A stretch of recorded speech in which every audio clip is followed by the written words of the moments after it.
বন্ধুরা, আমি অপর্ণা চলে এসেছি আজকে আমি একটা নতুন রেসিপি নিয়ে। আপনারা দেখুন আমি কেমন করে বানাচ্ছি। এখানে আমি এখন ছানাটাকে মেখে নেব। এই ছানার মধ্যে আমি কোনো কিছু মেশাবো না।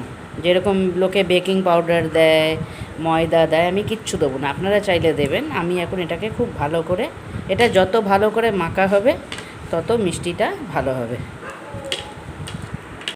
যতক্ষণ আমি ছানার রসগোল্লা বানাবো ততক্ষণ আমি এখানে সিরাপটা বানিয়ে নেব। এর জন্য আমি এখানে 2 বাটি চিনি দেবো আর 6 বাটি জল দেবো। 1 বাটি দিয়েছি, এই আরেক বাটি চিনি দিয়ে দিলাম।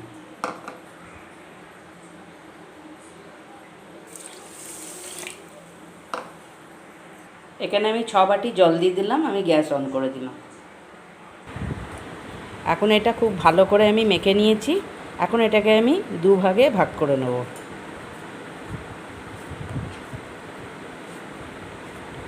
এই একটা ভাগ, এই একটা ভাগ। এখন এর মধ্যে একটুখানি সুইট কালার মিলিয়ে নেব।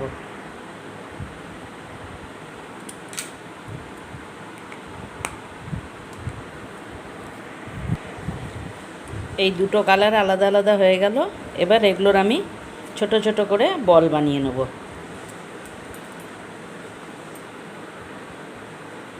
যতগুলো বল অরেঞ্জের বানাবো ততগুলো বলই সাদারও বানাতে হবে।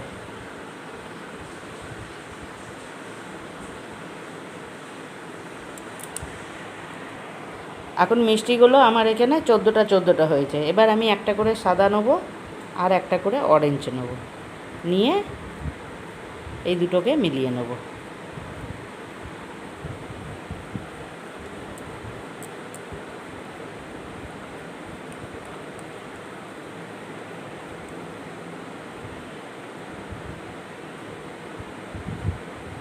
আমরা তো আর দোকানের মতন মিষ্টি বানাতে পারি না, তাও আমরা চেষ্টা করি। ঠিক আছে, এরম করে করে আমি সব বলগুলো বানিয়ে নেব। আমার সব মিষ্টির বলগুলো রেডি হয়ে গেছে। আচ্ছা, আমার এটা পাউডার কালার বলে না, তাই হোয়াইটের মধ্যেও দেখুন অরেঞ্জ লেগে গেছে। এখন জানি না জলে ঢাললে কী হবে, কিন্তু লিকুইড যেটা হয় না বোতলে, ওটা খুব ভালো হয়, ওটা লাগে না। এখন এখানে সিরাপটা রেডি হয়ে গেছে। এর মধ্যে আমি একটা একটা করে ঢেলে দেবো। দেখা যাক মিষ্টিটা কি হয়, এরকমই থাকে না সাদাটা পুরো অরেঞ্জ হয়ে যায়। যা হবে আপনাদের চোখের সামনে।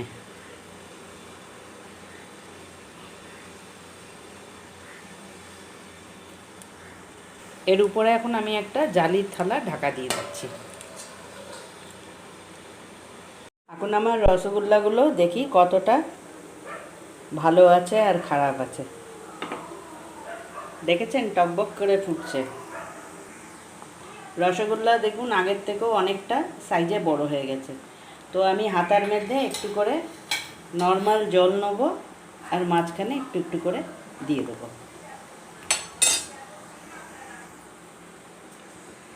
আমার রসগোল্লা একদম রেডি খাবার জন্য। এর ভাবটা উঠছে বলে তাই ক্যামেরাতে এরকম আসছে। হ্যাঁ, তো এখন আমি একটু ঠান্ডা হলে এটাকে হিলাবো। এখন ধরতে গেলে ভেঙে যাবে, ওই জন্য আমি আপনাদের পরে দেখাচ্ছি। রসগোল্লা খাবার জন্য একদম রেডি বন্ধুরা। আপনারাও এমনি করে বানিয়ে খাবেন, খুবই ভালো লাগবে। যে কোনো ঘরে অনুষ্ঠান হলে নিজেরাই বাড়িতে বানাবেন, দেখবেন সব থেকে ভালো লাগবে।